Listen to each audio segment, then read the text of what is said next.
It stood tall, white as moonlight, rising from the banks of the Yamuna River. A monument to love. A wonder of the world. A dream in marble. The Taj Mahal is more than a building. It is a story. A mystery. A legend. And like all great stories, it begins with love, a deep love that lived even after death. Many years ago, in India, there was a powerful emperor named Shah Jahan. He ruled the Mughal Empire, a great and rich kingdom.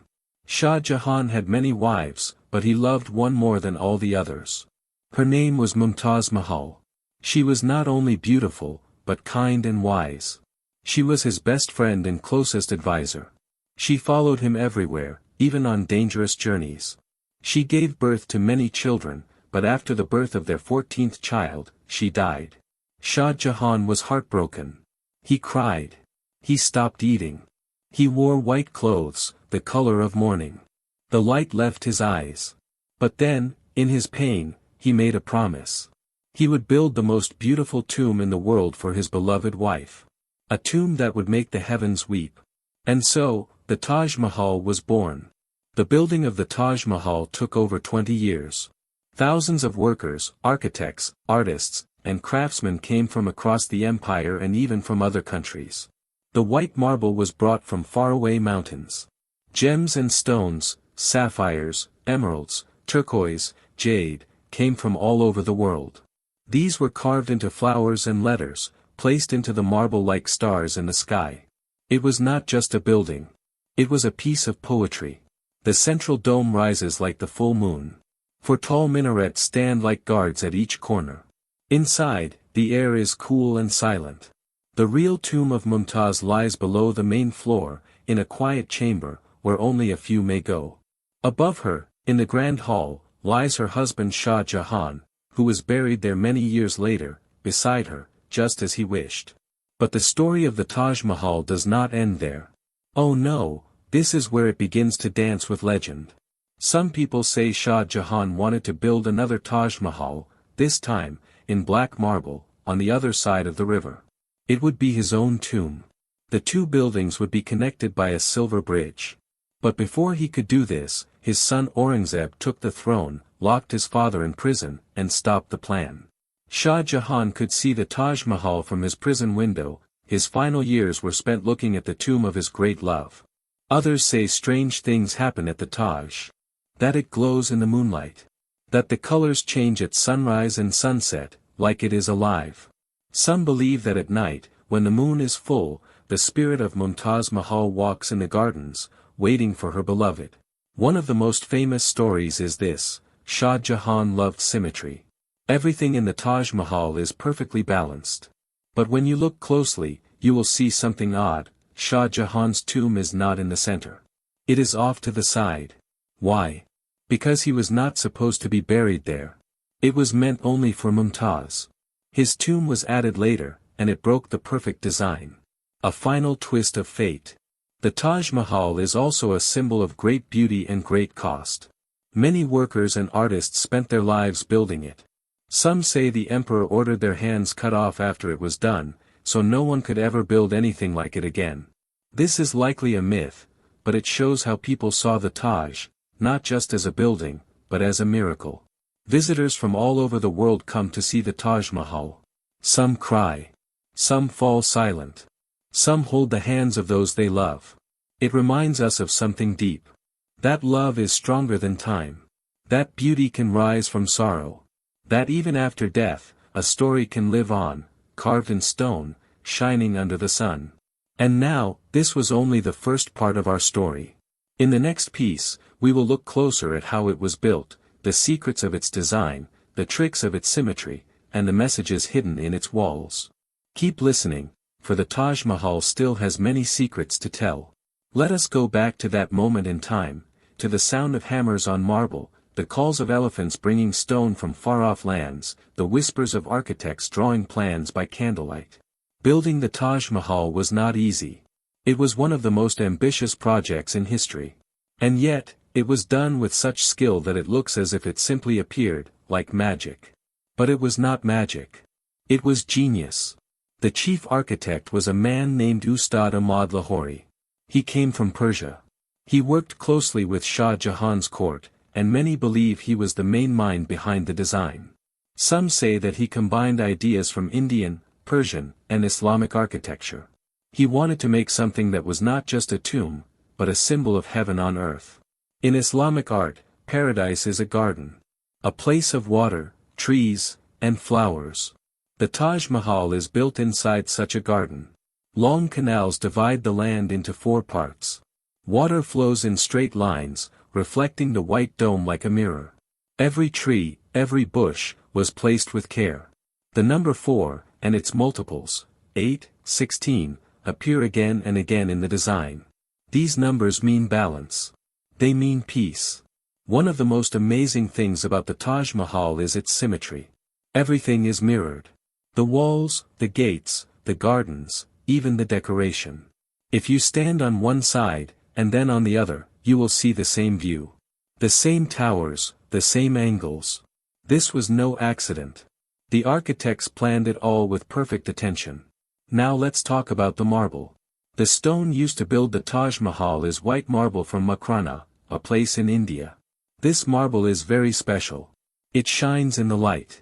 It changes color, pink at dawn, golden in the afternoon, silver in the moonlight. This change makes the Taj Mahal look alive, like it is breathing with the sky. The marble is covered with decoration. But not with paint. No, it is decorated with inlay work, called pietra dura. Tiny pieces of precious stones, jade, onyx, lapis lazuli, sapphire, are cut into thin shapes and placed into the marble. These stones form flowers, vines, and verses from the Quran. They are so smooth you cannot feel where the marble ends and the gem begins. The writing on the Taj Mahal is another wonder. It is calligraphy, beautiful Arabic writing. The letters are made of black stone. They look the same size from far away, but here is the trick, the letters at the top are much larger than those at the bottom. Why? Because when you look up, they appear equal. It is a clever use of perspective. A small optical illusion, a silent game between the artist and the viewer. And yet, this building, so full of love and beauty, was born in a time of power and empire. It cost a fortune. Some say it nearly bankrupted the Mughal treasury. Shah Jahan used gold and silver to pay the workers. He imported the best materials. Historians believe over 20,000 workers were involved. Not just builders, but painters, poets, designers, even gem experts. The emperor was not only building a tomb. He was making a statement, this is who I am. This is what I can create. This is the depth of my sorrow and the height of my glory. And yet, in the end, he lost it all. His son Aurangzeb took the throne and locked him in the Red Fort of Agra. There, from a small window in the prison tower, Shah Jahan looked out at the Taj Mahal. He was alone, old, broken. But he still had the view of his beloved's tomb. That was his comfort. His final years were spent gazing across the river, dreaming of the past. When he died, they placed his body next to hers, under the great dome. 2 lovers. 2 tombs. 1 monument. And today, the Taj Mahal is still standing, still perfect, still shining. Every year, millions of people walk through its gates. Some come for photos. Some come for prayer. Some come for love. But all leave with a feeling, a soft wonder in the heart. That something so beautiful could come from grief. That love could last so long. But wait, we are not done. In the next part, we will explore the mysteries. The myths. The stories that surround the Taj Mahal like mist in the morning. From secret rooms to hidden meanings, from stolen jewels to ghostly tales, the Taj has more to say. And you will hear it. They say every great building hides secrets. The Taj Mahal, as perfect as it looks, is no different. Behind its white walls and quiet gardens, there are stories, strange stories, whispered by time, passed from one person to the next. Some are true. Some are myths. But all are part of the magic. One of the most famous legends is the Black Taj Mahal. The story goes like this: Shah Jahan had a dream. A second Taj Mahal. This one made of black marble. It would be his own tomb, built on the other side of the Yamuna River, facing the white one across the water. A black mirror to reflect the love he had lost. The two would be joined by a silver bridge. One for Mumtaz, one for Shah Jahan. White for light, black for sorrow. Day and night. Life and death. It was a beautiful idea, but it never happened. Why? Because his son Aurangzeb took power. He stopped the construction. He locked his father away.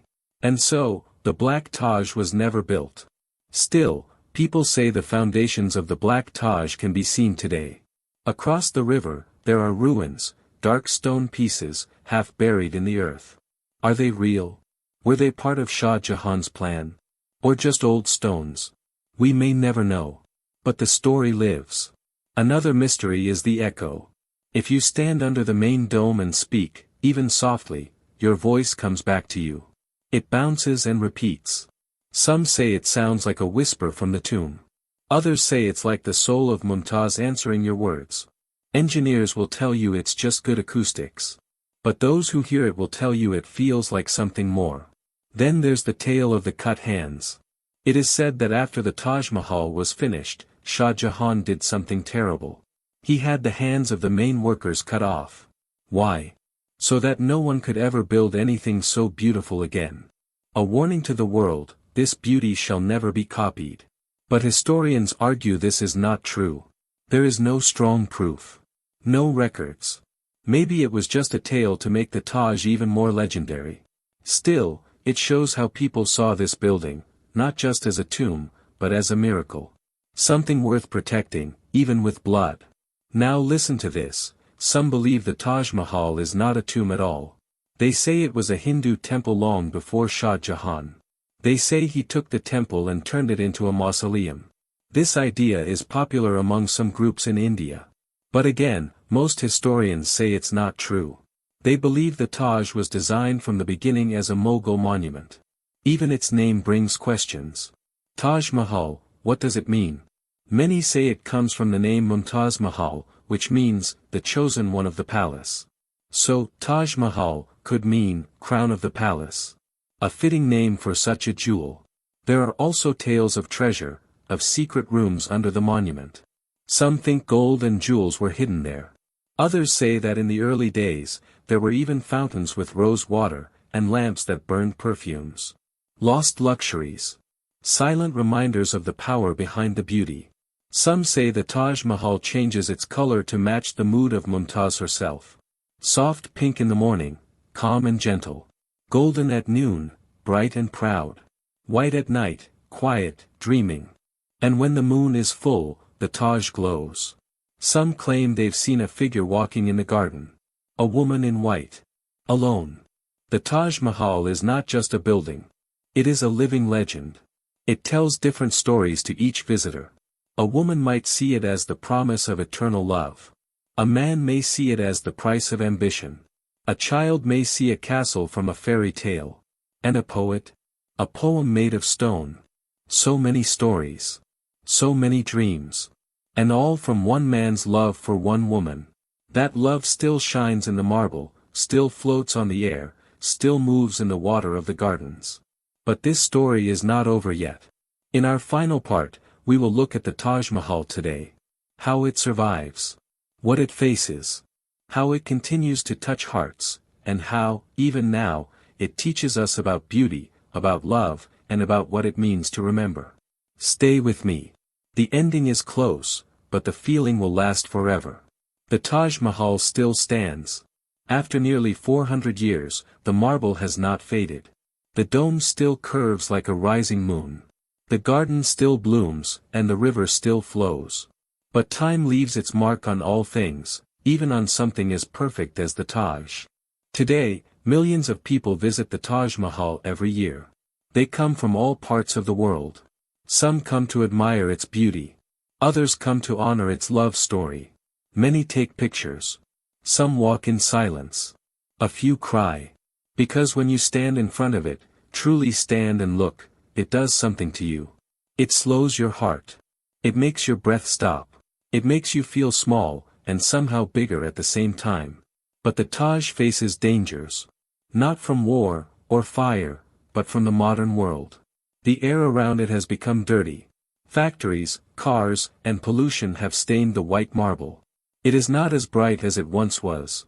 In some places, the marble has turned yellow. The Yamuna River, which once gave the Taj its mirror image, is now low and polluted. Many people worry, will the Taj Mahal survive? Will its beauty disappear? The government of India and many international groups are working to protect it. Some roads near the Taj are closed to cars.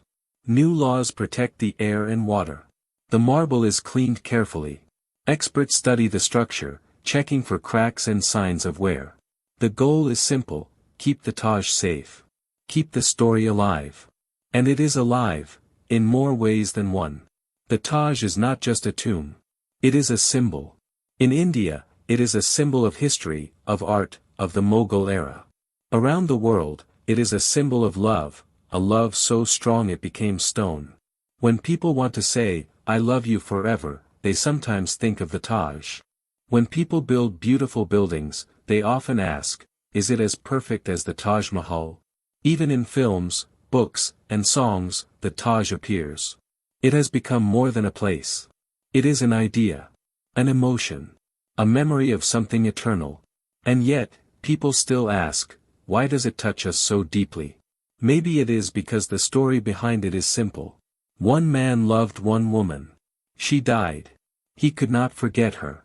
So he built a place where her memory would never die. We all understand that. We all want to be remembered. We all want to be loved. And the Taj Mahal reminds us that love, when it is real, can live forever. But here is something more. The Taj is not only a gift of love. It is a gift of time. When you walk through its gates, you do not just see stone and marble. You feel the past. You feel the hands that shaped it, the eyes that planned it, the hearts that dreamed it. You feel Shah Jahan. You feel Mumtaz. You become part of their story. And this is how the Taj lives. Not just in books. Not just in photos. But in people. In the breath of visitors who stare in wonder. In the silence of those who walk its halls. In the whispers of children asking their parents, is this real? Yes. It is real. And more than that, it is true. The Taj Mahal does not speak. It does not sing. It does not move. But somehow, it speaks to us. It sings without sound. It moves the soul. So if you ever visit India, and you walk through the red gates, and you see the white dome rise in front of you, take a moment. Do not rush. Do not speak. Just stand. Just feel. Look at it the way Shah Jahan did from his prison window. Look at it the way Mumtaz might have dreamed it, not knowing that her name would live forever in stone. And if you listen closely, very closely, you might hear something. A voice, soft as dust. Saying, remember. This was the final part of our story about the Taj Mahal. A story of love, loss, beauty, and time. You have walked through history with me. You have heard the myths, the facts, the secrets. And now, the story is yours to tell. Thank you for listening.